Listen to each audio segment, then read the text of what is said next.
हाँ, तो हम लोग बात करने वाले हैं कब्जा। कब्जा क्या चीज है? और जब भी किसी भी संकल्पना पर, किसी भी कॉन्सेप्ट पर, किसी भी विचार पर आप बात करना शुरू करते हैं, तो सबसे पहली बात जो आपको स्पष्ट करनी चाहिए, चाहे आप एज ए टीचर विषय ले रहे हो और चाहे आप एज ए परीक्षार्थी उत्तर लिख रहे हो, और चाहे आप सामान्य जनता के सदस्य के तौर पर किसी को कुछ समझाने का प्रयास करते हैं, तो किसी भी विचार की जो सैद्धांतिक अवधारणा होती है उसकी चर्चा बाद में। सबसे पहले एक आम आदमी उस विचार के बारे में क्या सोच रखता है, यह आपको जरूर जानना चाहिए और बात को वहीं से शुरू करना चाहिए।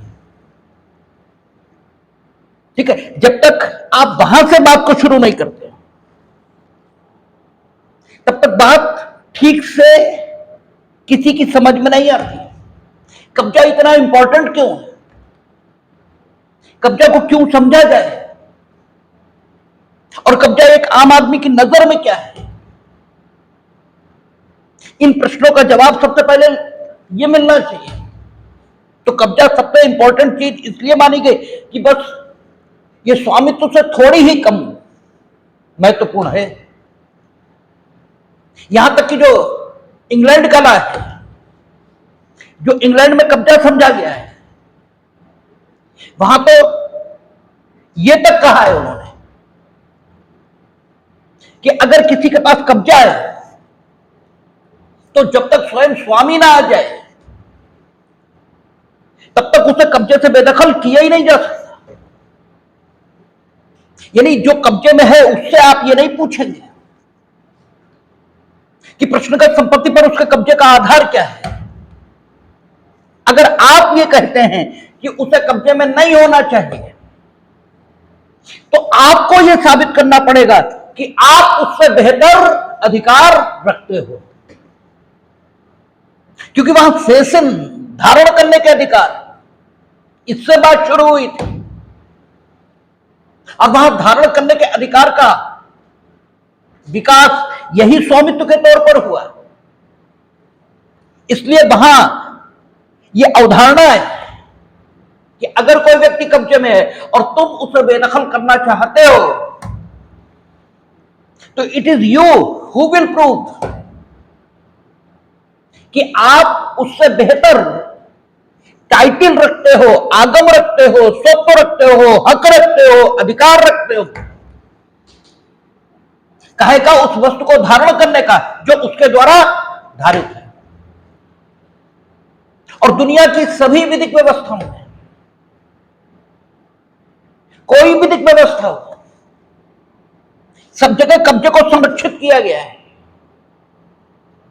कब्जे के संरक्षण के विभिन्न आधार हो सकते हैं, ठीक है, जिसमें सबसे जो प्रमुख आधार है वो ये है कि कब्जा, इसका संरक्षण, शांति और व्यवस्था इसको जन्म देता है।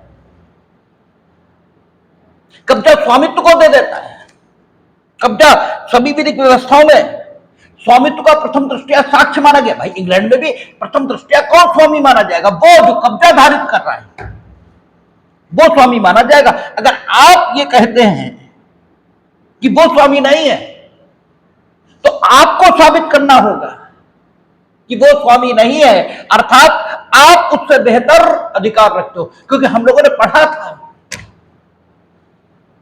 जब स्वामित्व के बारे में हम लोग पढ़ रहे थे तो हम लोगों ने देखा था कि स्वामीहीन जो वस्तु है इसे अकुपाई करके, जिसे हिंदी में परिग्रह करना कहते हैं, ठीक है, अकुपाई करना या उसे अपने कब्जे में ले लेना, क्योंकि कब्जा एक संकल्पना है और जो कानून के साथ पैदा होती है, इसलिए अकुपेशन, इसे प्रारंभिक तौर पर कब्जा कहना अनुचित होगा, इसलिए इसके लिए हिंदी शब्द परिग्रह है। जब स्वामीहीन थी सारी वस्तुएं तो क्या किया? जिसने ग्रहण किया जिसने अकुपाई किया चीजों को, वही उन वस्तुओं का स्वामी माना गया। और इवन यहां तक था कि प्रारंभिक दशा में स्वामी वही माना जिसके पास चीज है, और जब तक चीज है तब तक वो उसका स्वामी माना गया। प्रारंभिक अवस्था तो यह रही। तो कब्जा चूंकि स्वामित्व का लक्षण है, फिर हम लोगों ने स्मृति, ठीक है, स्मृतिकार इनके युग को देखा था, रोम में स्थिति देखी थी। दोनों जगह स्थिति क्या हो रही थी? दोनों जगह पोजीशन ये थी कि अगर लंबे समय तक कब्जा ये कायम रहा है तो भले ही वस्तु किसी और की हो, वो आपकी हो जाती थी। ठीक है, कब्जा स्वामित्व तो दे देता है। इवन यहां तक है, आप लोगों से प्री में खूब ये सवाल भी होता है कि मजदूर चिमनी की सफाई कर रहा है, उसे अंगूठी मिल गई है वहां सोने की, उसने वो अंगूठी उठाई, जौहरी के पास रख दी, और जौहरी वापस करने से इनकार कर रहा है। वो कहता तुम्हारी नहीं है ये। अगर प्रश्न न्यायालय तक जाएगा तो अंगूठी किसे मिलेगी? मजदूर को। और मजदूर को मिलने का आधार क्या है? मजदूर को मिलने का आधार यह है कि प्रश्नगत संपत्ति पर उसका कब्जा प्राथमिक, और जौहरी उसके मुकाबले बेहतर हक यह नहीं रखता है प्रश्नगत संपत्ति पर। ठीक है, या तो आप बेहतर हक ये रखें उससे। इवन इंग्लैंड में तो स्थिति यहां तक है, उन्होंने कहा चोर है, आप, ठीक है, पर संपत्ति पर कौन सा अधिकार रखते हैं? भाई चोर है, इसका मतलब संपत्ति ना उसकी है ना आपकी है। ठीक है, तो पर संपत्ति, इसे अधिकार में रखने का अधिकार आपको कहां से आ गया? ये तो बताइए। आपको तो पर संपत्ति अधिकार में रखने का कोई अधिकार ये नहीं है। आप पर संपत्ति को अधिकार में कैसे रखेंगे? आप तो अपनी बात कीजिए। आप कहते हैं कि उसके कब्जे में वो चीज नहीं होनी चाहिए। ठीक है, तो उसके कब्जे में क्यों नहीं होनी चाहिए जबकि प्राथमिक तौर पर उसी के कब्जे में है? यानी कब्जे को संरक्षण देने के जो आधार हैं वो यही है कि कब्जा स्वामित्व का प्रथम दृष्टया साक्ष्य माना जा रहा है। कब्जा आपको स्वामित्व दे रहा है, स्वामीहीन वस्तु को जो ग्रहण कर लेगा। ठीक है, तो जब तक कोई और ना आ जाए जो ये साबित न कर दे कि हम इस वस्तु के स्वामी है, अर्थात मेरा अधिकार इस कब्जा धारक के अधिकार से श्रेष्ठ है, तब तक कब्जा धारक से संबंधित वस्तु कोई ले नहीं सकता। इसका मतलब यह निकला कि स्वामी जहां अपने अधिकार के अंतर्गत की वस्तुओं को इस्तेमाल करने से पूरे संसार को अपवर्जित कर सकता है, वहीं कब्जा धारक स्वामी के अलावा पूरी दुनिया को उस वस्तु के उपभोग से अपवर्जित कर सकता है जो उसके कब्जे में है। इसका मतलब यह हुए ये नेक्स्ट टू ओनरशिप है, ये बिल्कुल स्वामित्व से निचली सीढ़ी है, और इसे स्वामित्व का नवा अंक यह कहते हैं। कब्जे के बाद बस स्वामित्व ही है, कब्जे के बाद स्वामित्व ही है, मीनिंग दे रहे भाई कि केवल स्वामी ये चाहे तो आपको बेदखल कर सकता है, अर्थात आपके कब्जे की वस्तुएं आपसे ली नहीं जा सकती। किसी व्यक्ति के द्वारा यह तर्क देकर कि जो वस्तु आपने धारण कर रखी है वो आपकी नहीं है, ना हो। मजदूर की अंगूठी नहीं है, लेकिन जौहरी कैसे रख लेगा? स्वामी आए, वो मजदूर को बेदखल करे। जब तक स्वामी नहीं आता तब तक मजदूर चोर हो, उसका कब्जा तो है, और कब्जा स्वामित्व का प्रथम दृष्टया साक्ष्य है। ये आप कहते हो कि ये स्वामी नहीं है, हम क्या माने? क्योंकि कब्जा व्यवहारिक तौर पर स्वामीहीन वस्तु को आपकी वस्तु बना देता है। कब्जा चिरभोग, इसके द्वारा वस्तु का अर्जन ये आपके पक्ष में करवा देता है। इसलिए कब्जे को बहुत महत्वपूर्ण चीज माना गया है। वस्तु का कब्जा स्वामी के अलावा अन्य सबके विरुद्ध आपको ऐसी स्थिति प्रदान करता है जिसमें आप पूरे संसार को अपने कब्जे के अधीन की वस्तु के उपभोग से रोक सकते हैं। इसलिए कब्जा एक बहुत महत्वपूर्ण, ठीक है, ये चीज है, ये संकल्पना है, और सभी विधिक व्यवस्था इसे संरक्षित किया गया है। कब्जा पैदा कब होता है? कब्जा एक विधिक संकल्पना है। यह कब्जा, ठीक है, गैर विधिक संकल्पना है।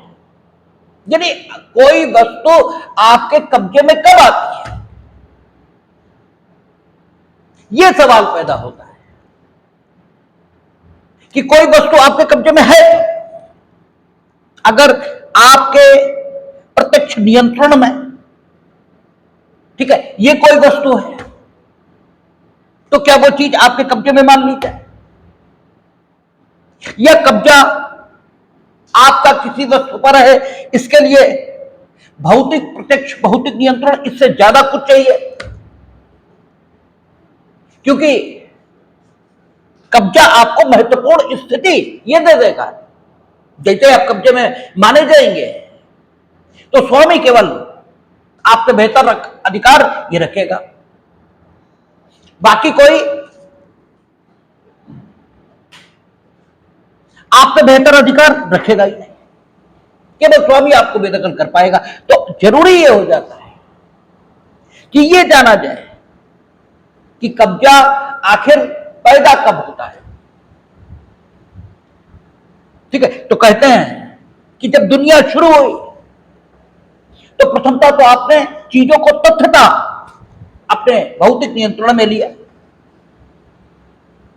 ठीक है, आपने सिर्फ और सिर्फ किसी चीज को अपने कब्जे में ले लिया, इसके अलावा तो कुछ हुआ नहीं। कब्जे में ले लिया ये तो अभी कहना ही नहीं चाहिए, क्योंकि कब्जे में लिया ये तो तब पैदा हो जब कानून आ जाए। क्योंकि अभी तो आपने जो कुछ किया है वो केवल और केवल इतना है कि दुनिया शुरू हुई है, सारे भौतिक पदार्थ ये दुनिया में मौजूद है, आप भी मौजूद हैं, और आपने कुछ वस्तुएं अपने भौतिक नियंत्रण में ले ली हैं। उन वस्तुओं का भौतिक तौर पर अपने नियंत्रण में लेना न तो विधिक कहा जा सकता है और न अविधिक कहा जा सकता है। दोनों ही बातें नहीं बोली जा सकती, क्योंकि विधिक और अविधिक ये तो तब कहा जाए जब कानून पैदा हो जाए, और अभी तो प्रारंभिक अवस्था है, अभी तो कानून है ही नहीं। भाई विधिक तो आपने कोई काम विधिक तौर पर किया है, ये कब माना जाए? आपने कोई काम विधिक तौर पर किया है ये तो तब माना जाए ना जब अकॉर्डिंग टू लॉ ये आपने किया हो। अगर अकॉर्डिंग टू लॉ किया है आपने काम, तभी ये कहा जाएगा कि आपने विधि अनुसार वो काम किया। प्रकृत विधिक है। भाई हम लोगों ने जब गिरफ्तारी पढ़ी तो गिरफ्तारी और पकड़, इसमें फर्क यही किया था कि गिरफ्तारी विधि के प्रावधानों के मुताबिक ये हो, और विधि के प्रावधान क्या करे, सेक्शन 47 पिछली सीआरपीसी का, वो कहती है कि व्यक्ति के शरीर को वस्तुतः छुआ जाएगा और परिरुद्ध किया जाएगा। लेकिन ये कब? जबकि संबंधित व्यक्ति ने मन, वचन और कर्म से अपने को गिरफ्तार करने वाले व्यक्ति की इच्छा पर न रख दिया हो। इसका मतलब यह हुआ कि अगर मन, वचन और कर्म से गिरफ्तार होने वाले व्यक्ति ने अपने को गिरफ्तार करने वाले व्यक्ति की इच्छा पर रख दिया है, तो फिर उसे परिरुद्ध करना या उसके शरीर को छूना जरूरी नहीं है। और अगर ऐसा नहीं भी है तो संबंधित व्यक्ति को आप अवरुद्ध कर सकते हैं, लेकिन किस सीमा तक? केवल इतना जितना आवश्यक हो, अर्थात अपनी इच्छा के मुताबिक उसे समर्पण करने के लिए विवश करने के प्रयोजन से जितना जरूरी हो उतना ही। इसके अलावा हम लोगों ने बहुत सारे गिरफ्तारी के कारण बताए जाएंगे, उसके घर वालों को सूचना दी जाएगी, तलाशी में जो चीजें पाई जाएंगी उसके पास उनका क्या होगा, सारी एक विस्तार से चीजें हम लोगों ने देखी। आप 24 घंटे में अन्वेषण समाप्त नहीं कर पाते, then what will be the duty of yourself? ये एसएचओ की ड्यूटी क्या होगी? ठीक है, उसकी सुरक्षा का, ठीक है, आदि आदि सारे ख्याल रखे जाएंगे। ये सारा कुछ जब आप करेंगे तब आपने विधि अनुसार गिरफ्तारी की है, अन्यथा तो आपने पकड़ की है। ठीक है, अन्यथा तो गिरफ्तारी कहां है? क्योंकि गिरफ्तारी का मतलब यह हुआ कि व्यक्ति को अपनी निगरानी में लेना, अपनी अभिरक्षा में लेना, कानून के मुताबिक। और धारा 60 का पुरानी सीआरपीसी की वो आप पर जिम्मेदारी रखती थी कि गिरफ्तारी के उपबंधों का कड़ाई से अनुपालन ये होना चाहिए। और ये सेक्शन अधिकारिता देता था किसे? मजिस्ट्रेट को, और अधिकारिता लेता था मजिस्ट्रेट से कि वह अभियुक्त को जिसे गिरफ्तार किया गया है किसी अभिरक्षा में भेज पाएगा या नहीं। क्योंकि धारा 167 जहां 24 घंटे में अन्वेषण पूरा न होने के, ठीक है, होने की दशा में प्रक्रिया दी गई है, वहां यह लिखा है कि मजिस्ट्रेट सबसे पहले तो यह देखेगा कि गिरफ्तारी ये दृढ़ आधारों पर है या नहीं। तो गिरफ्तारी होनी चाहिए ना। फर्स्ट ऑफ ऑल देयर में बी अरेस्ट, और अरेस्ट कैसे होगी ये लिखा हुआ है। तो गिरफ्तारी होनी चाहिए और फिर वो दृढ़ आधारों पर होनी चाहिए। केवल तब जुडिशियल मजिस्ट्रेट को यह हक मिलेगा कि वह किसी व्यक्ति की अभिरक्षा को तय करे। अगर गिरफ्तारी ही नहीं है, अगर गिरफ्तारी ही नहीं है या गिरफ्तारी है किंतु दृढ़ आधारों पर नहीं है, तो अभिरक्षा तय नहीं हो सकती। तब क्या होगा? जिसे कचेरी की भाषा में रिमांड का रिफ्यूज कर देना, कचेरी में यही बोलते हैं कि रिमांड रिफ्यूज कर देना। रिमांड रिफ्यूज कब होता है यह बात बहुत कम लोगों को पता रहता है, लेकिन यह पता है कि रिमांड रिफ्यूज किया जा सकता है। कब किया जा सकता है, क्यों किया जा सकता है, यह थोड़ा कम लोगों को जानकारी रहती है। तो गिरफ्तारी एक विधिक कृत्य है, यह कानून के मुताबिक हो सकता है। इसका मतलब गिरफ्तारी उस दशा में हो ही नहीं सकती जब कानून आया ही नहीं है। तब पकड़ भी नहीं हो सकती, क्योंकि पकड़ गैर विधिक है। क्योंकि गैर विधिक तो नहीं कहना चाहिए, पकड़ अविधिक है, इल्लीगल है। ठीक है, कानून अभी है ही नहीं। न हम ये कह सकते हैं कि पकड़ हुई और न हम ये कह सकते हैं कि गिरफ्तारी हुई। दोनों बातें नहीं कह सकते। और इसी दशा को एक्स्ट्रा लीगल या गैर विधिक ये कहते हैं। तो कब्जा और ये स्थिति हम लोगों ने एविडेंस एक्ट में भी देखी है। वहां कहता है साबित ना साबित, साबित नहीं हुआ। ठीक है, साबित वो है जिसे साबित करने का प्रयत्न किया गया और साबित हो गया। हमने कहा ना कि आप मानव के तौर पर जो कुछ कर सकते हैं वो सिर्फ प्रयत्न है। प्रयत्न सफल होगा कृत्य बनेगा, और प्रयत्न असफल होगा तो भी कृत्य होगा, तो भी कृत्य होगा। ठीक है, लेकिन वो असफल, ठीक है, प्रयत्न नामक कृत्य ये होगा। ठीक है, और फिर सामान्य भाषा में उसे सिर्फ प्रयत्न ये कह देते हैं, क्योंकि वो सफलता के बिंदु तक नहीं पहुंचा। ठीक है, एक और स्थिति हो सकती है कि ना आपने प्रयत्न किया, आप चुपचाप बैठे रहे, आपने न तो साबित किया,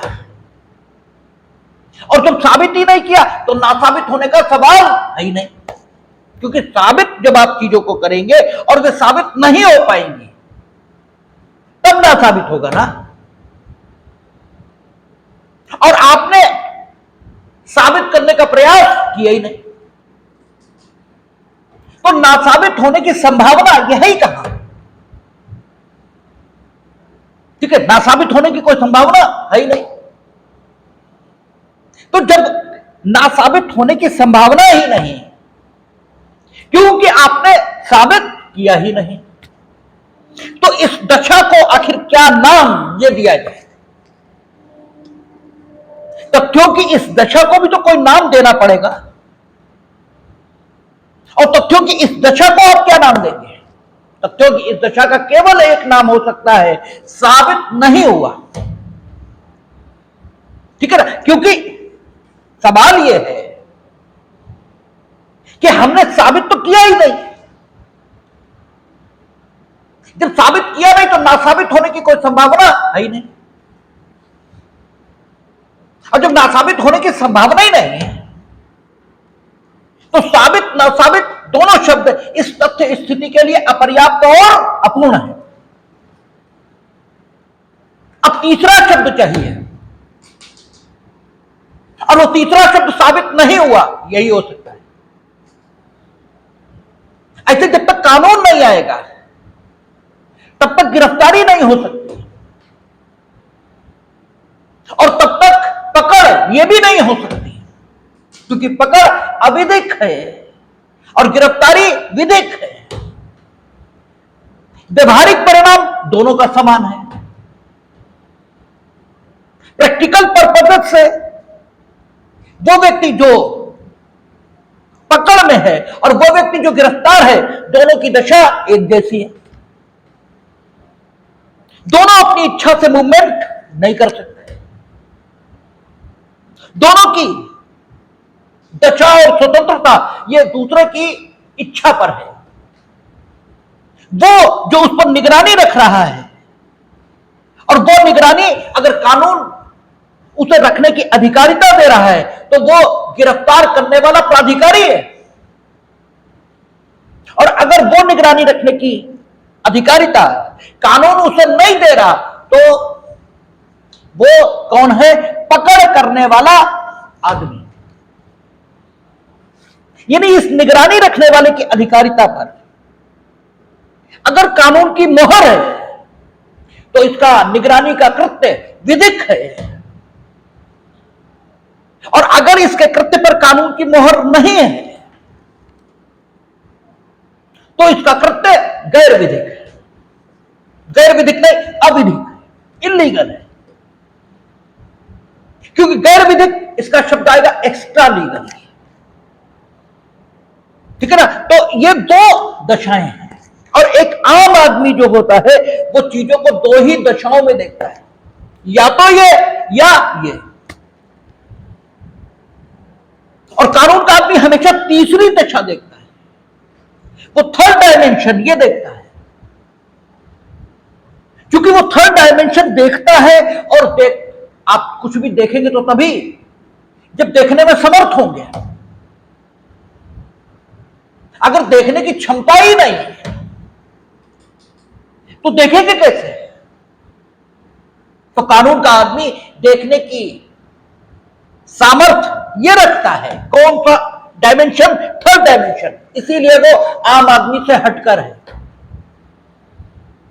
हम बहुत सारे वकीलों के ग्रुप में जुड़े हैं, उनमें जब हम देखा करते तो वास्तविकता यही है कि वकील आम आदमी से अलग होता है। क्यों? इसलिए कि वो थर्ड डायमेंशन देखने की क्षमता रखता है। इसका एक अर्थ यह भी हो सकता है कि वो जो थर्ड डायमेंशन देखने की क्षमता नहीं रखता वो वकील नहीं है। इसका अर्थ ऐसे भी निकल सकता है। लेकिन उसमें बड़ा लोग कहेंगे हम लोग आम आदमियों से अलग हैं। अब वो नितांत बेवकूफ है, नितांत बेवकूफ, उन्हें कुछ नहीं आता जाता। ये अहंकार का प्रदर्शन है। और जब एक जानकार वकील ये कहता है कि हम आम आदमियों से अलग हैं, तो ये फैक्ट सिचुएशन इसका कथन है, ठीक है ना? इसका कथन है ये। तो कई बेवकूफ जब फेसबुक पर लिखा करते हैं कि अमुक घमंडी है, तो हो सकता अमुक घमंडी न हो, अमुक केवल वस्तु स्थिति का कथन यही कर रहा हो। भाई कृष्ण कह रहे हैं मैं माता हूं, मैं पिता हूं, मैं ही बंधु हूं, मैं ही सखा हूं, मैं ही सब कुछ हूं। तो क्या वो अहंकार का प्रदर्शन है? वो फैक्ट सिचुएशन का कथन है। जब सामर्थ्यशाली ये कहता है कि हम में ये सामर्थ्य है, तो वो फैक्ट सिचुएशन का कथन है। और जो केवल सामर्थ्यशाली का रूप रखे हैं, ठीक है, जिसने देश रखा हुआ है, वैसे जैसे फैंसी ड्रेस में आप किसी का रूप रख लेते हैं, वैसे जिसने किसी का रूप रख रखा है और वो फिर उस क्षमता के धारक होने का दावा करता है, जिसका रूप उसने रखा है, तब यह अहंकार का कथन है, तब यह अहंकार है। तो कब आप अहंकारी हैं और कब आप वस्तु स्थिति के कथन करने वाले हैं, दोनों बातें पता होनी चाहिए। तो केवल काला कोट ये डाल लेने से या केवल एलएलबी की मार्कशीट ये ले लेने से थर्ड डायमेंशन को देखने की क्षमता ये नहीं आती आपको। थर्ड डायमेंशन देखने की क्षमता ये तब पैदा होती है जब कानून का गंभीरता से अध्ययन किया जाए। जब हम एलएलबी में थे, हमें ये स्थिति बड़ी दिक्कत देती थी कि साबित न साबित यहां तक समझ में आया, ये साबित नहीं हुआ ये क्या है। और वहां लिखा भी यही है कि वे तथ्य जो न साबित किए गए न साबित किए गए वे साबित नहीं हुआ। लेकिन अब यह बात बड़ी आसानी से समझ में आती है, उस वक्त बड़ी दिक्कत होती थी, क्योंकि एक आम आदमी सिर्फ दो पक्ष ये देख सकता है। इसीलिए बुद्धिमान अल्पमत में ही होते हैं। बहुमत का शासन मूर्खता का शासन है, और इसीलिए लोकतंत्र की परिभाषा में सुधार हुआ। और लोकतंत्र की परिभाषा बहुमत के शासन के तौर पर नहीं की जा सकती, न की जाती है। ऑनरेबल सुप्रीम कोर्ट ने भी लोकतंत्र की जो परिभाषा दी है वो युक्ति का शासन, तर्क का शासन इस रूप में दी है। युक्ति की बात, तर्क की बात, उचित बात, जस्टिफाइड बात, ये एक आदमी कह रहा होगा फिर भी मानेंगे। बहुमत इसका शासन लोकतंत्र होता है, ये बिल्कुल गलत, ये भीड़ तंत्र है, ये भीड़ तंत्र का शासन। ये लोकतंत्र अगर है तो फिर भीड़ तंत्र से इसका अंतर वो क्या है? अगर ये डेमोक्रेसी है तो मॉबक्रेसी वो क्या चीज होती है? ठीक है, ये नहीं है। तो जब तक आप में वो सामर्थ्य ना आए, आज हमें तीनों चीजें अलग अलग दिखाई देती कि बात तो एकदम ठीक है। साबित किया, दो बातें हो सकती, या तो साबित होगा या नहीं होगा।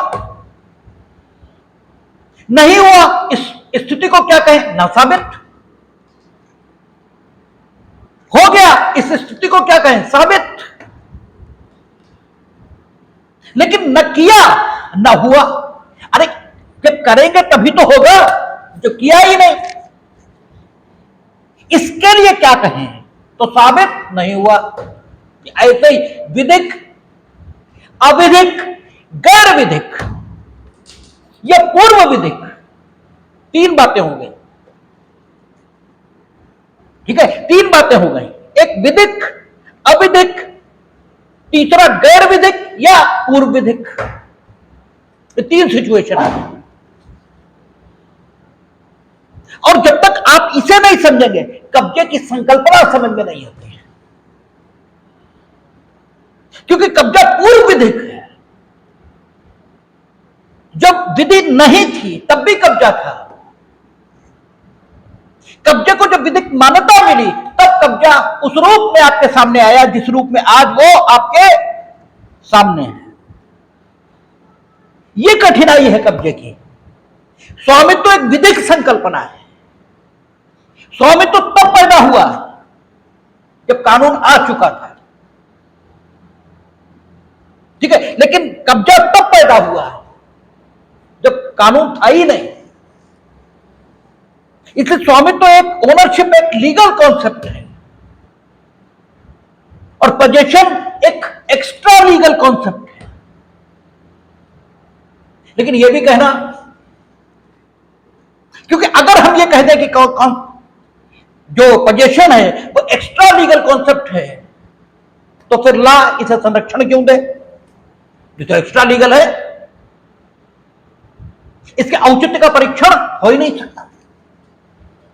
यानी अगर पोजेशन एक्स्ट्रा लीगल कॉन्सेप्ट है तो इसका मतलब यह हुआ जो कुछ एक्स्ट्रा लीगल है, जो कुछ पूर्व विधिक, उसका विधि के आधार पर, ठीक है, मूल्यांकन ये हो कैसे सकता है? जैसे भगवान का मूल्यांकन हम नहीं कर सकते, क्योंकि भगवान मूल्यांकन से परे हैं। वो जो करेंगे वही ठीक है, ठीक है, वे तो मापदंड हैं, वे तो तुला हैं।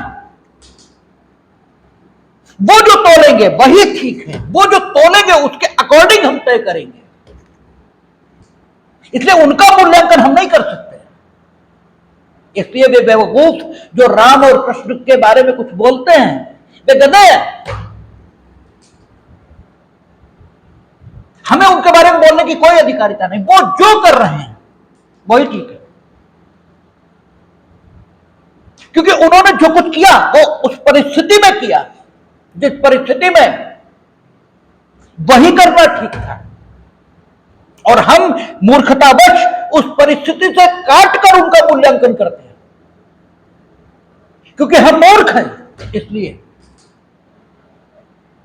और जबकि हमारे लिए जो अनुकरणीय है वो ये कि जिस परिस्थिति में उन्होंने जो कुछ किया उस परिस्थिति में हमें वही करना चाहिए। यानी हम उनका मूल्यांकन नहीं कर सकते। उनके द्वारा जो दृष्टांत, जो एग्जाम्पल प्रस्तुत किया गया है, उसके आधार पर हम अपनी दिशा ये तय कर सकते हैं। तो जो कुछ मूल्यांकन के परे है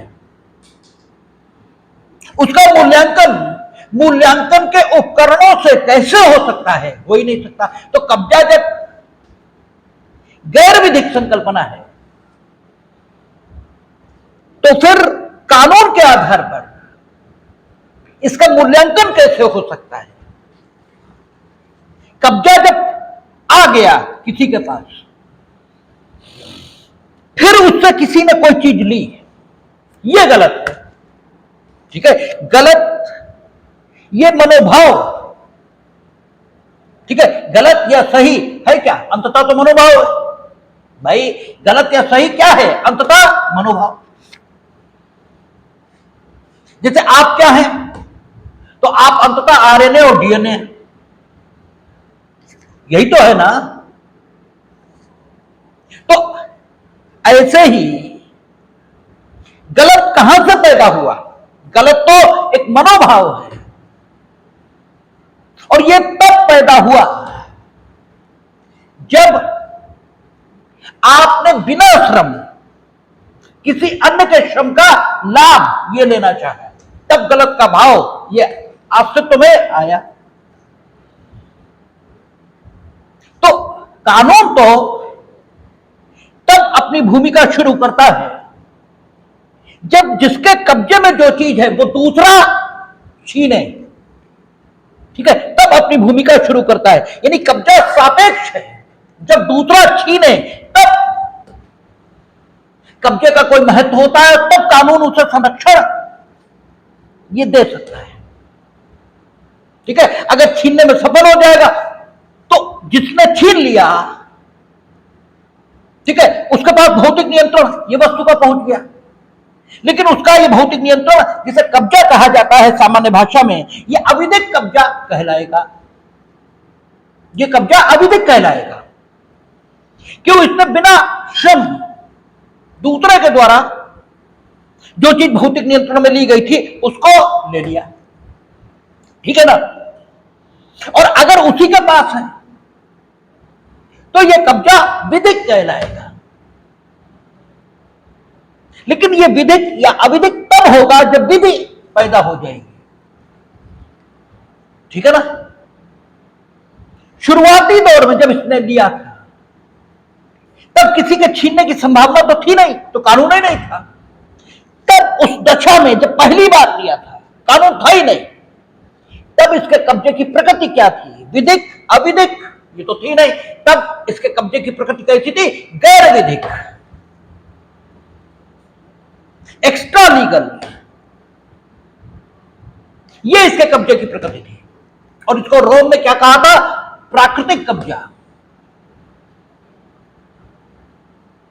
ठीक है ना? इसको प्राकृतिक कब्जा कहा था।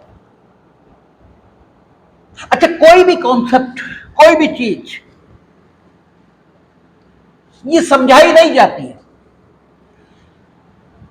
अगर उस कॉन्सेप्ट का कोई व्यवहारिक उपयोग ये न हो। ठीक है, ये प्राकृतिक कब्जे की दशा, जिसके कब्जे का औचित्य, प्राकृतिक कब्जे की दशा, कब्जा क्या? भौतिक नियंत्रण वस्तु पर, यही तो है भाई। अगर सरलतम परिभाषा कब्जे की करें तो भौतिक नियंत्रण यही है। तो भौतिक नियंत्रण है ये दशा। ठीक है, ये लोगों को समझाने का प्रयास काहे हुआ, क्यों हुआ? क्योंकि कोई भी काम निरर्थक नहीं होता। ये गैर विधिक दशा जिसका औचित्य कानून के मुताबिक तय हो ही नहीं सकता,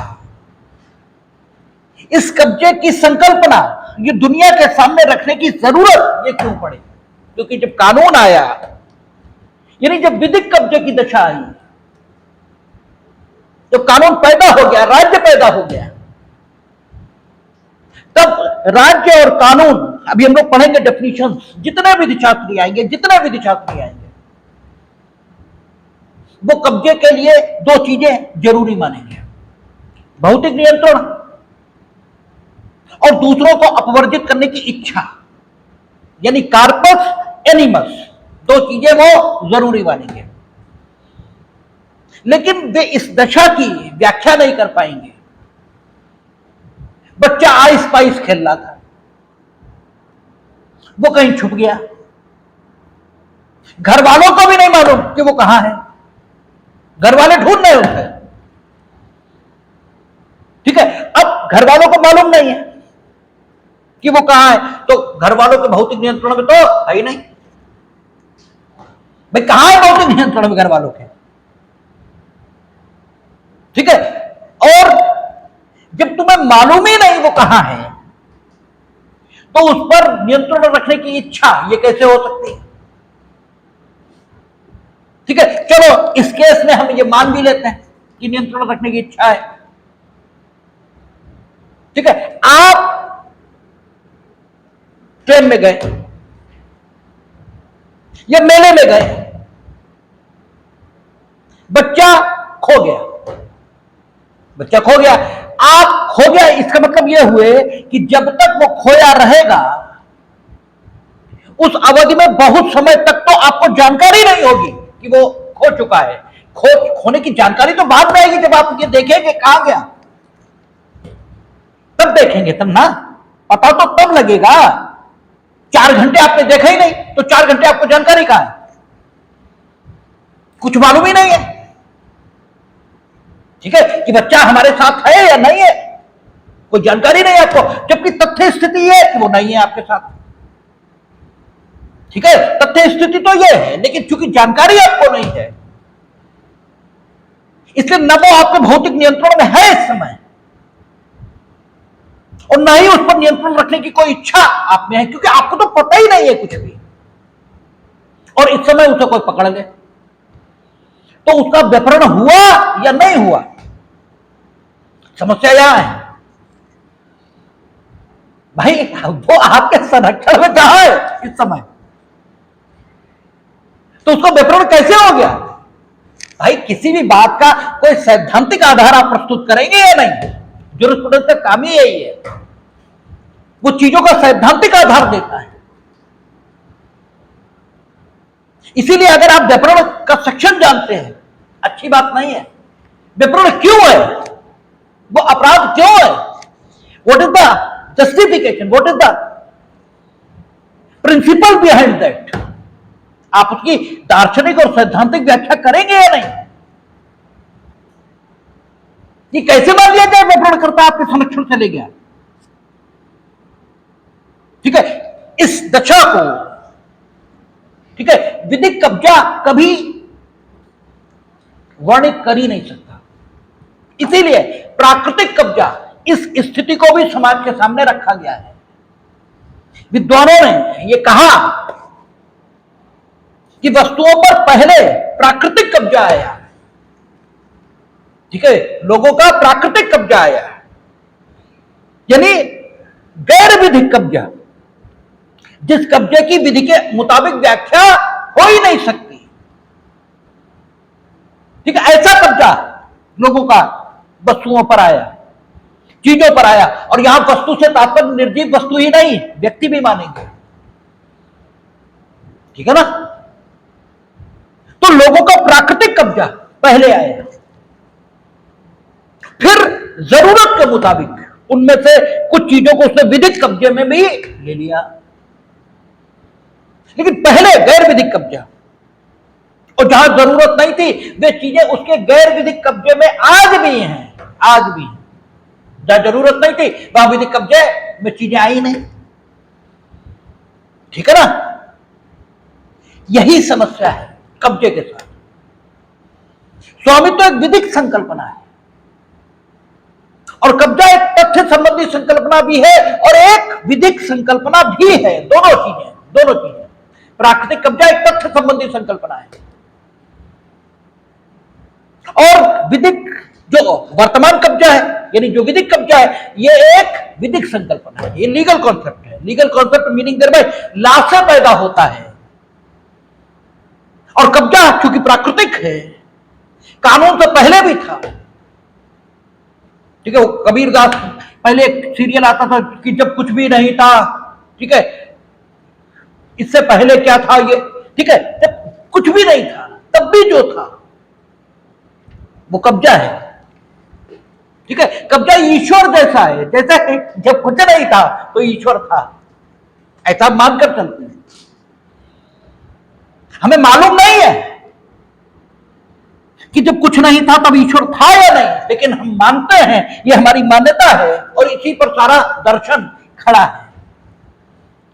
ऐसे समझौता हुआ, सामाजिक समझौते हुए या प्राकृतिक कब्जे की दशा रही है, रही नहीं रही हमें मालूम नहीं है, लेकिन चीजों का सैद्धांतिक आधार प्रस्तुत करने के लिए हमारी यह मान्यता है कि कब्जा तब भी था जब हम नहीं थे, जब कानून नहीं था। चीजों की सैद्धांतिक व्याख्या प्रस्तुत करने के लिए कुछ मान लेना ये तरीका नया नहीं है, आप गणित में इस तरीके का इस्तेमाल करते आए हैं कि मान लेते हैं ऐसा है और फिर चीज की सैद्धांतिक व्याख्या आप प्रस्तुत करते हैं, वो लास्ट में LHS equal to RHS prove होता है। आप चीजों की सैद्धांतिक व्याख्या कर रहे हैं और मान्यताओं के आधार पर वो व्याख्या शुरू होती, तो मान्यता के आधार पर सैद्धांतिक व्याख्या चीजों की, ये नया तरीका नया बिल्कुल नहीं है। यही तरीका यहां इस्तेमाल हुआ। कब्जा है क्या? कब्जा स्वामित्व की प्रथम श्रेणी है, स्वामित्व की प्रथम सीढ़ी है, या यूं कहें बस स्वामित्व से ठीक नीचे की सीढ़ी है। और चूंकि ये स्वामित्व से ठीक नीचे की सीढ़ी है, इसलिए स्वामी के अलावा सभी को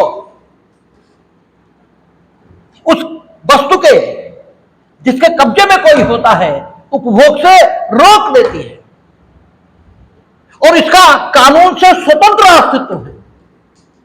हालांकि कुछ दशाओं में इसकी रक्षा के लिए कानून की जरूरत यह भी हो जाती है, लेकिन कई बार ठीक है कानूनन आप वस्तु के हकदार न होते हुए भी उसके कब्जे में हो सकते हैं। आज भी आप एजेंट हैं तो कानूनन वस्तु के हकदार तो नहीं है आप, लेकिन कब्जा है आपका और आपका कब्जा संरक्षित होगा। हम लोगों ने एजेंसी पढ़ी है, वहां एजेंट तब तक प्रतिधारित कर सकता है मालिक की वस्तुओं को जब तक मालिक उसके कमीशन का भुगतान ये ना कर दे। इस कब्जे को क्या कहोगे? ठीक है, कब्जे के साथ दिक्कत ही यही है कि एक विधिक संकल्पना भी है, एक गैर विधिक संकल्पना भी है और एक अविधिक संकल्पना भी है। ये तीनों संकल्पनाएं हैं, ये विधिक भी है, ये अविधिक भी है, ये गैर विधिक भी है। ठीक है, कब्जा अगर इस रूप में लिया जाए कि ये वस्तु पर भौतिक नियंत्रण देता है, ठीक है, प्रारंभिक तौर पर तो कब्जा भौतिक नियंत्रण की अवधारणा इसी के साथ शुरू हुआ। भाई प्रारंभिक तौर पर तो जो कब्जे की संकल्पना है भौतिक नियंत्रण के साथ पैदा हुई। जिस वस्तु पर आपने भौतिक नियंत्रण स्थापित कर लिया वो चीज आपकी संपत्ति मान ली गई और इसका महत्व तो इससे स्पष्ट हुआ कि वो चीज आपकी संपत्ति तभी तक मानी गई जब तक वो आपके कब्जे में रही। प्रारंभिक समाज में जब तक कानून नहीं आया था, जब कानून और राज्य आ गए, ठीक है ना, तो अगर किसी ने जबरदस्ती आपसे आपके भौतिक नियंत्रण के अधीन अर्थात कब्जे के अधीन वस्तु को छीना तो कानून ने उस वस्तु का हकदार आपको मानते हुए उस वस्तु को आपस में आपको वापस दिलाया, क्योंकि वो आपसे बेहतर हक साबित नहीं कर सका वस्तु को धारित करने का। लेकिन प्रारंभिक समाजों में कब्जा जो समझा गया, ठीक है, वो तथ्यता यानी डी फैक्टो समझा गया। डी फैक्टो यानी जिसका भौतिक नियंत्रण वास्तव में यथार्थ में किसी वस्तु पर था वही उसके कब्जे में मानी गई। और हमने आपसे कई बार चर्चा में यह भी कहा है कि स्थिति कोई हो उस पर बदलाव ये आप तब तक नहीं लाते जब तक बदलाव की जरूरत ये ना पैदा हो। जब बदलाव की जरूरत आती है तभी बदलाव आते हैं, जब तक बदलाव की जरूरत ना हो बदलाव नहीं आते। यानी कब्जा प्रारंभिक तौर पर एक तथ्य की संकल्पना के साथ यह पैदा हुआ। कब्जा तथ्य की संकल्पना इस रूप में सामने आया और इस रूप में आज भी कुछ दशाओं में मौजूद है। जैसे बच्चों पर जो नियंत्रण माना जाता है, बच्चे जो आपके कब्जे में संरक्षक के कब्जे में माने जा रहे हैं, ठीक है, वो डी फैक्टो यानी तथ्यता वो आपके कब्जे में, ठीक है, वो कानूनन, ठीक है, उन पे नियंत्रण रखने की, कानूनन कब्जा क्या है? कानूनन कब्जे का मतलब हुआ आपका नियंत्रण भी होना चाहिए और नियंत्रण रखने की इच्छा यह भी होनी चाहिए। लेकिन चूंकि बच्चा एक जीवित व्यक्ति है, वो छुप सकता है, खो सकता है, ठीक है, नियंत्रण रखने की इच्छा ये कई दशाओं में सिद्ध नहीं की जा सकती, इसलिए सुविधा के दृष्टिकोण से, ठीक है, वो जो गैर विधिक संकल्पना है कब्जे की, प्राकृतिक विधि की, ठीक है, और यह संकल्पना कि तथ्यता कब्जा ही कब्जा है, ठीक है ना, भले ही उसमें मानसिक इच्छा, मानसिक तत्वों का समावेश अर्थात विधिक कब्जे में परिवर्तित हुआ हो न हुआ हो, लेकिन वो कब्जा माना जाएगा। इस चीज को आज भी कुछ संदर्भों में, कुछ परिस्थितियों में कब्जे की मान्यता विधिक कब्जे के तौर पर दी गई है। कब्जे के साथ दिक्कत ही है, स्वामित्व की एक डेफिनेशन, ठीक है, स्वामित्व की एक डेफिनेशन है, वो विधिक संकल्पना है। कानून स्वामित्व प्रदान करेगा, यानी किसी वस्तु से आपका विशेष प्रकार का संबंध, यही स्वामित्व है।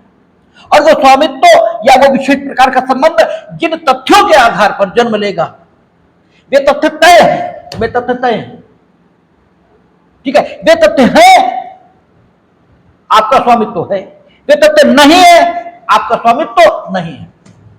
कब्जे के साथ ही दिक्कत है, आप निश्चित तथ्य नहीं बता सकते कि कौन से तथ्य मौजूद हो तो किसी व्यक्ति के कब्जे को मान्यता दी जाए और कौन से तथ्य मौजूद न हो तो व्यक्ति के कब्जे को मान्यता न दी जाए। ये निश्चित नहीं है, ये तय नहीं है। यही कब्जे की संकल्पना जो है उसकी कठिन अवस्था है, यही उसकी कठिनाई है। आप ये भी नहीं कह सकते कि कब्जा हम तब मानेंगे जब व्यक्ति में भौतिक नियंत्रण के अलावा, ठीक है, नियंत्रण को बनाए रखने की इच्छा ये भी हो। ये भी नहीं कह सकते आप, क्योंकि कई बार नियंत्रण रखने की इच्छा, ठीक है, इसका अस्तित्व दर्शित कर पाना बेहद कठिन होगा, क्योंकि आपको यही नहीं मालूम होगा कि आपके कब्जाधीन जो वस्तु है, ये व्यक्ति है, वो है कहां। अरे भाई के भाई यही नहीं मालूम तो दूसरों का वर्जित कैसे करोगे? और फिर भी ये मानना कि संबंधित व्यक्ति या वस्तु आपके कब्जे में नहीं है, ये नैतिकता के पॉइंट ऑफ व्यू से, ठीक है, उचित जान नहीं पड़ेगा। तर्क आपकी आत्मा, अंतरात्मा पूछेगी कि भाई ये कैसे मान ले कि भाई कब्जा नहीं है, ठीक है। तो आप वो आधार ही नहीं बता सकते, वो आधार ही नहीं बता सकते जिनके आधार पर कब्जा पैदा हो, ठीक है। यह कब्जा किन तथ्यों के उत्पन्न होने पर, किन कारणों के उत्पन्न होने पर उत्पन्न होता है, ये आप ऐसे नहीं बता सकते कि वो परिभाषा कि ये तथ्य अगर मौजूद हो जाए तो कब्जा माना जाएगा, सार्वभौमिक तौर पर लागू की जा सके। सभी मामलों में वो परिभाषा और परिभाषा उसी को कहेंगे तो सभी मामलों में लागू की जा सके। लेकिन कब्जा की ऐसी सर्वग्राही परिभाषा ये कर पाना कठिन है, क्योंकि कब्जा एक गैर विधिक, पूर्व विधिक संकल्पना है। वो वहां से शुरू हुई जहां कानून था ही नहीं, और प्रथमता कब्जा जो सामने आया वो कब्जा डी फैक्टो कब्जा इस रूप में सामने आया। प्रारंभिक तौर पर दुनिया की जब शुरुआत हुई तो कब्जा एक तथ्यता संकल्पना इस रूप में सामने आया, लेकिन तथ्यता संकल्पना इसके साथ दिक्कत यह आई कि तथ्यता संकल्पना अगर ये है तो फिर इसके संरक्षण का कोई आधार नहीं। सैद्धांतिक तथ्यता संकल्पना है तो कब्जा तुम्हारे पास है तो तुम्हारा है, कब्जा मेरे पास है तो मेरा है।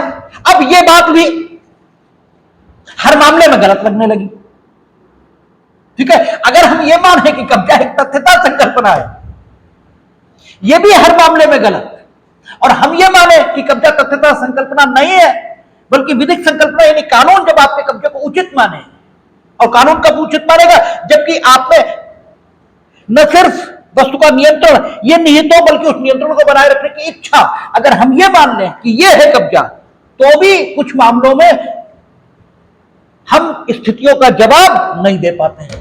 ये दिक्कत है ना। हम ये मान सकते हैं कि कब्जा एक तथ्यता संकल्पना है, ये मान लें कि कब्जा एक तथ्यता संकल्पना है, तो फिर इस बात का कोई अर्थ नहीं बचता। हमने तुम्हारे 2 घंटा पर पेन छीन लिया, आप तो तथ्यता मेरे पास है कब्जा, तुम किस हद से हमसे वापस मांग रहे हो? अगर सर्वग्राही हर मामले में सार्वभौमिक तौर पर कब्जे की परिभाषा हम ये ले लें, सार्वभौमिक तौर पर यानी हर मामले में हम ये परिभाषा लागू करेंगे कि कब्जा एक तथ्यता संकल्पना है, तो हर मामले में फिर तो चोरी में बात ही गलत हो गई, डकैती में बात ही गलत हो गई, फिर चोरी डकैती इसका कोई औचित्य बचता ही नहीं। भाई सैद्धांतिक आधार देना पड़ेगा आपको हर बात का, क्योंकि जब भले लोगों में बात चलेगी तो भले लोग तो ये कहेंगे यार अपनी बात का आधार बताओ। जैसे अभी हम कह रहे थे कि एज ए मजिस्ट्रेट आपका मूल्यांकन उन वकीलों की राय के आधार पर नहीं होगा।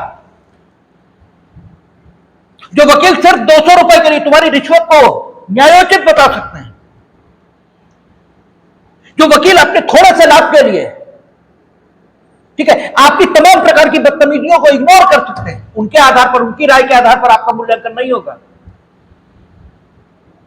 आपका मूल्यांकन उन वकीलों की राय पर होगा जो सत्यनिष्ठ है।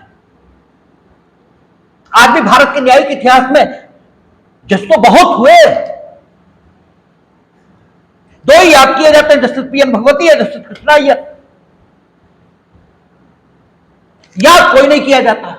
वकील तो बहुत हुए, याद तो या तो मुल्ला किए जाते हैं, दानी पालकी वाला उंगलियों पर गिनने लायक है जो याद किए जाते हैं। तो आप चोरी या डकैती का आरोप किसी पर मढ़ेंगे तो भले आदमियों की राय के आधार पर मढ़ेंगे ना, लफंगों की राय के आधार पर तो नहीं मढ़ेंगे। और भले आदमी आपसे ये पूछेगा अपनी बात का आधार प्रस्तुत करो, तो हर बात का सैद्धांतिक आधार आपको देना पड़ेगा ना। अगर आप सार्वभौमिक डेफिनेशन के तौर पर ये डेफिनेशन दे देंगे कब्जे की कि ये डिफेक्टो होता है, ये एक तथ्य संबंधी संकल्पना है, तो डिफेक्टो तो कब्जा डकैती में दूसरे के पास पहुंच गया।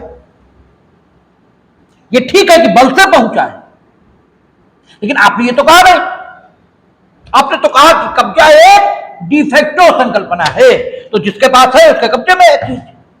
अब तो तुम गलत कर रहे हो,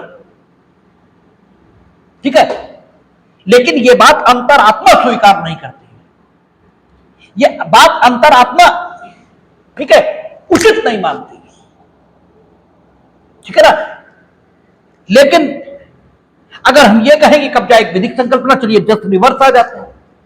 तो बच्चे के मामले में बच्चा खो गया, कोई पकड़ ले गया, अब आप कह रहे हो अगर विधिक संकल्पना है तो उसने भैया विपरण कहां किया, क्योंकि जिस समय बच्चे को उसने अपने कब्जे में लिया और विपरण उसी क्षण कंप्लीट हो जाता है जिस क्षण वो किया जाता है, उसी क्षण कंप्लीट हो गया है। भले ही एक क्षण बाद को छूट भी जाए बच्चा, तो भी वो विपरण कर चुका है। ऐसा नहीं हुआ कि विपरण उसके बाद कंटिन्यू नहीं है, उसी क्षण पूरा हो गया जिस क्षण बच्चे को उसने अपने कब्जे में लिया, और उस क्षण तो तुम्हें मालूम तक नहीं था कि खो चुका है बच्चा। तो वो विपरण कैसे, इस स्थिति की व्याख्या नहीं हो पाती। तो सुविधा इस बात की मांग करती है कि आज भी, आज की डेट पर भी हम कब्जे की कोई सर्वग्राही परिभाषा न दें,